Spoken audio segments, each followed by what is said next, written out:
Capítulo 1. Bancos y banqueros. ¿Sabes lo que nunca se puede satisfacer? El ojo de la codicia. Todos los bienes del mundo no pueden llenar el abismo de su deseo. Sabiduría persa. Todo lo que el hombre ha creado podría ser valioso y útil si se usa correctamente, pero puede volverse monstruoso si se abusa. Esto es especialmente cierto en el caso de los bancos. El sistema bancario se fundó en Babilonia hace unos 3000 años. La razón de su creación fue el oro. Dado que quienes poseían este metal sintieron que era incómodo llevarlo consigo, comenzaron a dejarlo con un amigo de confianza. Como prueba de que había recibido el oro, este amigo debía entregarles un pergamino o una pieza de cuero firmada o sellada con su firma. Con el tiempo, este sistema se hizo más popular. Individuos especialmente capacitados y más calificados se convirtieron en guardianes del oro y comenzaron a guardar los tesoros de las personas más pudientes. En sus acuerdos comerciales, estos propietarios de tesoros comenzaron a intercambiar recibos en lugar de oro, por lo que se hizo innecesario quitarle el oro al guardián cada vez que se hacía un trato. El oro cambió de dueño, pero su guardián siguió siendo el mismo. Por lo tanto, los guardianes comenzaron a acumular grandes cantidades de oro y tesoros. Aunque no eran los propietarios reales del metal precioso, comenzaron a prestar parte de él a otros comerciantes, quienes acordaron pagar un porcentaje de su valor como tarifa por usarlo. Debido a los honorarios de este usuario, los guardianes se hicieron conocidos como usureros. Desde la cantidad de oro en las tesorerías era muy limitada, era casi imposible usarlo indebidamente. Durante la Edad Media, la usura estaba prohibida. Más tarde, durante las Cruzadas, el enorme aumento del comercio europeo provocó la fundación del primer banco internacional. Hacia mediados del siglo XV, Cosme de Medici creó un banco internacional con sede en Florencia, probablemente el primero de los bancos internacionales más sofisticados, con sucursales en otros estados italianos, así como en Aviñón y Londres. En su sucursal romana, el banco conservaba las posesiones del Papa y pagaba sus gastos. La tarifa por los servicios del banco era del 10%. Durante el siglo XVI, España recibió grandes cantidades de oro de América del Sur, lo que creó tanto la idea como la posibilidad del crédito.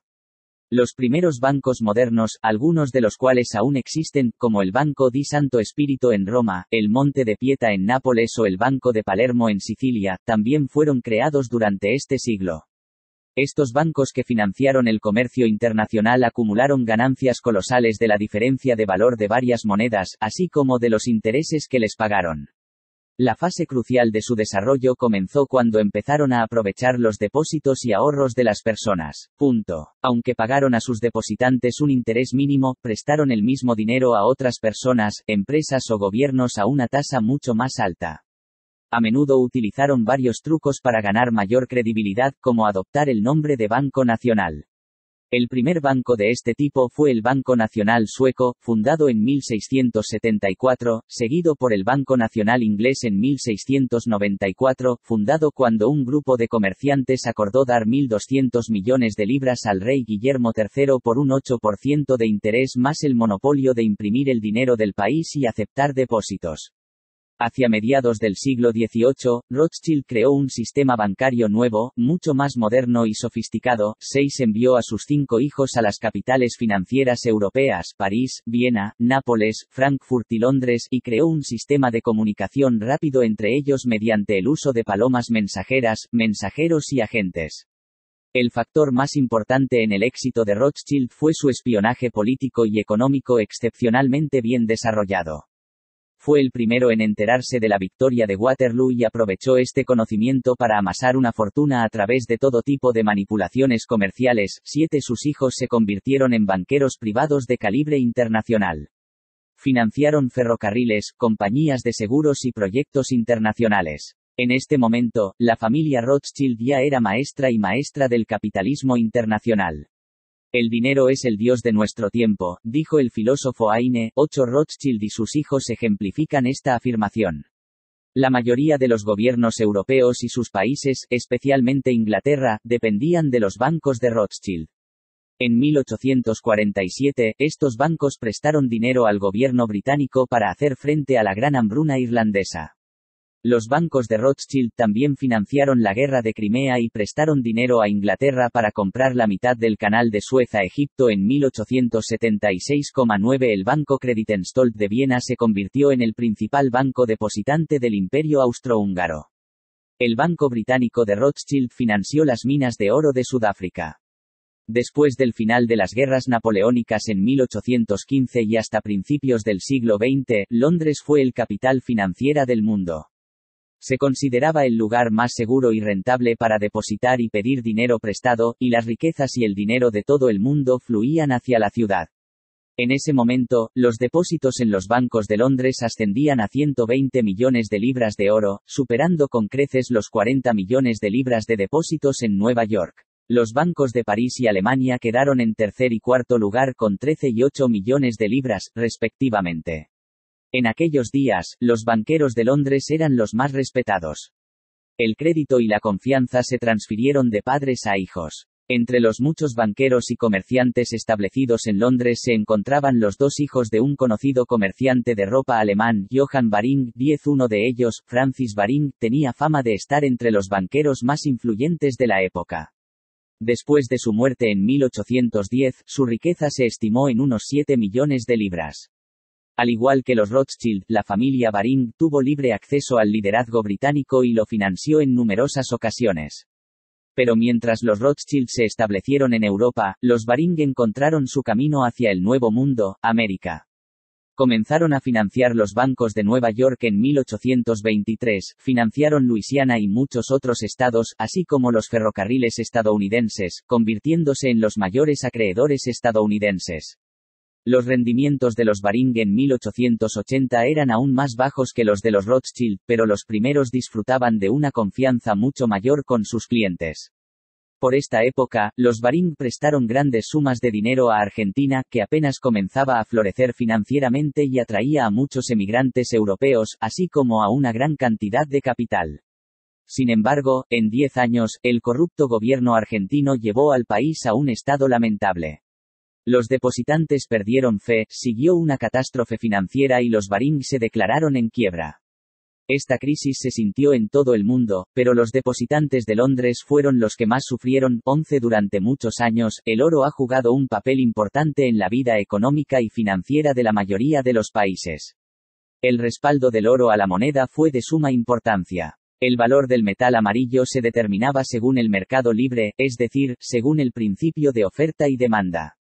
Pero ahora la situación es bastante diferente, el valor del oro ya no es estimado por el mercado libre, sino por los 5 comerciantes de oro más destacados. 2 veces al día, en la oficina de Londres de Rothschild & Sons, estos 5 magnates se reúnen para determinar el precio de negociación del oro del día. Muchos guardianes del dinero, comerciantes y propietarios de objetos de valor deshonestos se habían preguntado cómo sacar provecho de su posición como propietarios y custodios. Un ejemplo clásico de tal intento y el modelo para todas las manipulaciones monetarias posteriores ocurrió entre 1716 y 1722 en Francia, inmediatamente después de la muerte del rey Sol Luis XIV. Francia quedó totalmente en bancarrota. Luis XIV no se esforzó por ganar fama a través de las guerras. Soñó que su reinado quedaría en la historia por su glamour y grandeza. También quería convertirse en el líder del clasicismo francés. Su éxito elevó el prestigio político y cultural de Francia más allá de lo creíble. Sin embargo, este prestigio se logró a costa de la ruina económica y financiera. Después de la muerte del rey, la deuda pública francesa fue de casi 3 millones de francos. La oferta monetaria del país estaba respaldada por oro y controlada por bancos privados. Dado que la cantidad de oro era limitada, no podían emitir más dinero que el respaldo de oro. John Law, un irlandés que fue condenado a muerte en su propio país, logró escapar a Francia y convenció al gobierno francés de que podía salvar la economía de Francia. Con un real decreto, John Law recibió el derecho exclusivo de suministrar el dinero del país. Emitió más dinero del que podía soportar el respaldo de oro disponible y pronto pudo pagar la deuda del país. Todos lo elogiaron por ser un genio financiero sin ser conscientes de que el pago de la deuda nacional era a expensas del pueblo. Tanto John Law como las autoridades francesas se dejaron llevar y crearon un superávit monetario que provocó aumentos de precios de bienes y servicios. El excedente de dinero redujo el valor del franco y, como consecuencia, hubo inflación y una crisis económica. John Law se escapó y los líderes detuvieron la emisión falsa de dinero. 13. Otra forma de defraudar al pueblo era emitiendo monedas de oro y plata de valor cada vez más degradado. Mientras los metales preciosos fueran completamente puros, la gente no resultó herida.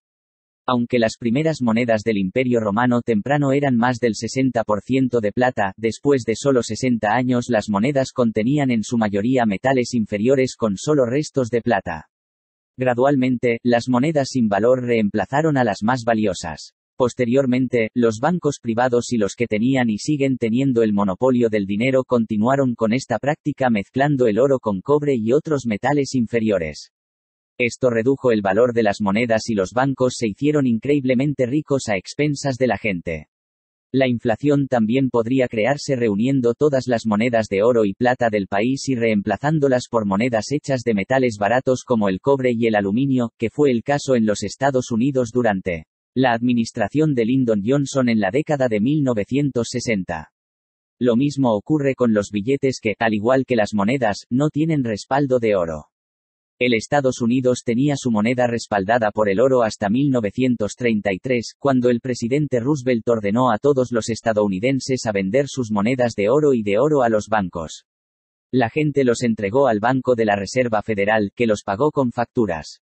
Según la ley, cualquier persona que no obedezca la orden puede ser multada con $10,000 y condenada a 10 años de prisión. Ese mismo año, después de recolectar la mayor parte del oro, el presidente ordenó una devaluación de la moneda y anunció que el gobierno debía comprar el mismo oro a la Reserva Federal a un precio más alto. 14. Esto significaba que el valor de la moneda pagada a la gente por su oro se depreció en un 30%. En solo 5 meses, con la ayuda del presidente, la llamada Reserva Federal obtuvo ganancias sustanciales. Lo mismo pasó con la plata. Con el pretexto de ayudar a las minas de plata estadounidenses, Roosevelt duplicó el valor de la plata y su ayudante y mejor amigo Bernard Baruch, que controlaba un tercio del suministro mundial de plata, pudo beneficiarse del favor del presidente. El presidente del Comité Bancario del Congreso, Louis McFadden, afirmó oficialmente que la confiscación de todo el oro privado era una acción diseñada específicamente para beneficiar a los banqueros internacionales.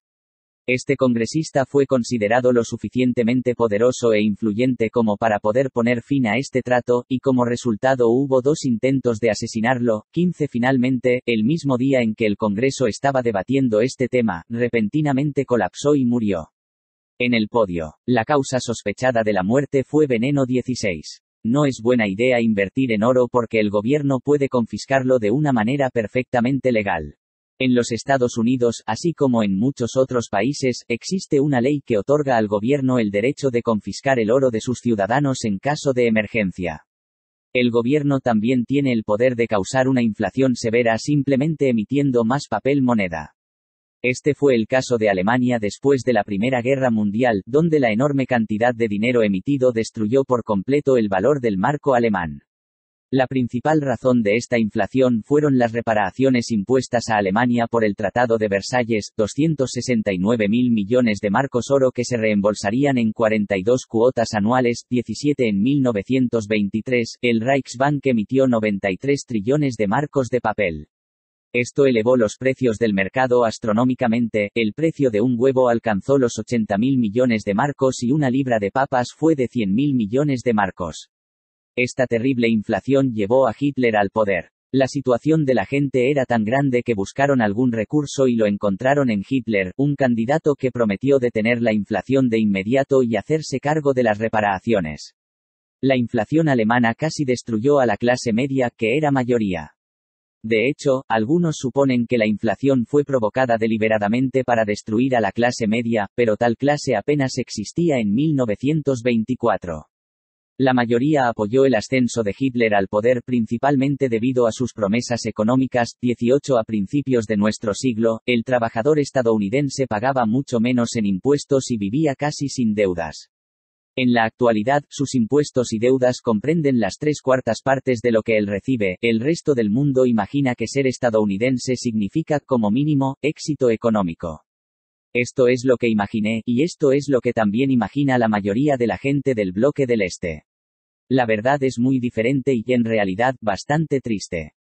La mayoría de la gente quiere trabajar horas extras. Los niños comienzan a trabajar a una edad temprana, como niños de papel, pero sobre todo como trabajadores agrícolas. Los estudiantes de secundaria y universitarios trabajan para mantenerse a sí mismos mientras van a la escuela. Todavía no he conocido a ningún estadounidense que no deba dinero por su automóvil, su casa, sus tarjetas de crédito o su educación. Todo esto se debe al actual sistema de préstamos de dinero. ¿Cuál es la naturaleza de este sistema? Cuando la humanidad creó el dinero, creó algo de la nada. Los números se imprimieron en una hoja de papel sin valor, y hoy, dependiendo de estos números, podemos comprar un automóvil o incluso una casa. El estadounidense promedio gasta el 95% de sus ingresos en gastos de subsistencia, lo que lo deja con un 5% de ganancia. Sin embargo, las ganancias de quienes imprimen el dinero son ilimitadas. El costo de imprimir el dinero no es más de 1 o 2 centavos por cada billete, independientemente de su denominación. El sistema monetario es indispensable para la sociedad civilizada. Ninguna industria podría desarrollarse sin dinero. La industria agrícola, las familias separadas y los individuos separados vivirían vidas restringidas y producirían solo una cantidad limitada de bienes. Nadie produciría excedente ya que no podría utilizarlo. Sin dinero, el funcionamiento de un gobierno es impensable y tendríamos que volver a la etapa tribal primitiva de hace miles de años. El dinero es el potencial de la sociedad civilizada, la medida y el medio mediante el cual se puede comprar o vender un producto. Si se aboliera el dinero o se redujera su circulación, el resultado sería catastrófico. Habría una depresión, como fue creada artificialmente por los banqueros en Estados Unidos en 1930. En ese momento a Estados Unidos no le faltaba nada. La industria estaba muy desarrollada, las granjas eran fructíferas y el sistema ferroviario era excelente. El sistema de comunicación estadounidense, que utilizaba teléfono, teletipo, radio y un servicio postal administrado por el gobierno muy eficiente, todos los cuales no sufrieron daños por las guerras, era uno de los mejores sistemas de comunicación del mundo. Lo que le faltaba a Estados Unidos en 1930 era la oferta monetaria regular y suficiente necesaria para el comercio. Cuando los bancos retiraron todo el dinero, todo comercio se detuvo. Las plantas no pudieron vender sus productos porque la población no tenía dinero. Los trabajadores fueron despedidos y el desempleo alcanzó proporciones terribles previamente desconocidas en la historia de Estados Unidos. Como la gente no entendía este sistema de explotación, se les robó cruelmente. Los bancos expropiaron miles de granjas y propiedades porque los agricultores no pudieron cumplir con los pagos de sus préstamos. La mayoría de la gente perdió todos sus ahorros y posesiones. El único comentario de los banqueros sobre esta situación fue que los tiempos eran duros y no había suficiente dinero. Los mismos encargados de imprimir el dinero, que dijeron que no había suficiente, luego emitieron millones de dólares para prepararse para la Segunda Guerra Mundial. En tan solo unos años, Estados Unidos pasó de un extremo a otro.